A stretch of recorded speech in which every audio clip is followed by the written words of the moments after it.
Hi guys, ఈరోజు మనకి పెందుర్తి నుంచి అరకు వెళ్ళే రూట్లో ఒక మంచి రెస్టారెంట్ అయితే సేల్కి వచ్చిందండి. చూడండి, ఆ రెస్టారెంట్ పేరు మిర్చి ది మిర్చి రెస్టారెంట్ అండి. ఇది మనకి స్విమ్మింగ్ పూల్ సరిపిల్లి దగ్గరలోని 5 ఎకర్స్లో కట్టిన స్విమ్మింగ్ పూల్ కంటే ముందే ఉందండి.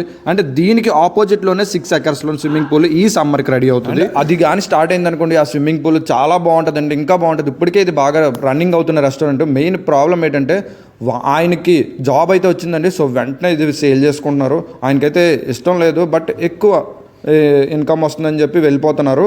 సో దీంట్లో morning tiffins, afternoon lunch, evening dinner అన్నీ ప్రొవైడ్ చేస్తున్నారండి. ఇంకా ఎదురుగా స్విమ్మింగ్ పూల్ వస్తే ఇంక మీరు ఇంకా ఆలోచించవసరం లేదు. ఆపోజిట్ అంటే ఆపోజిటే, మీకు నెంబర్స్ కూడా అక్కడ ప్రొవైడ్ చేస్తారు, చూసారు కదా. నెంబర్కి కాల్ చేయండి. అబ్బాయి కూడా కుర్రోడే, అంటే ఎడ్యుకేటెడ్ మాట, చదువుకున్నప్పుడు 2 years బ్యాక్ స్టార్ట్ చేశాడు. బాగుంది, కానీ ఫ్యామిలీ వాళ్ళకి అప్ చెప్దామంటే వాళ్ళు ఎవరు మేము చేయలేము అనేస్తున్నారు. సో ఈ అబ్బాయి బాగా కష్టపడి మంచి పొజిషన్కి అయితే తీసుకొచ్చాడు రెస్టారెంట్ని అయితే. మీకు ఎవరికైనా ఇంట్రెస్ట్ ఉంటే మీరు ఆ కాల్ చేయొచ్చు, అక్కడ నెంబర్స్ ఉన్నాయి కదా, ఆ నెంబర్స్కి కాల్ చేయండి గైస్. Okay, thank you.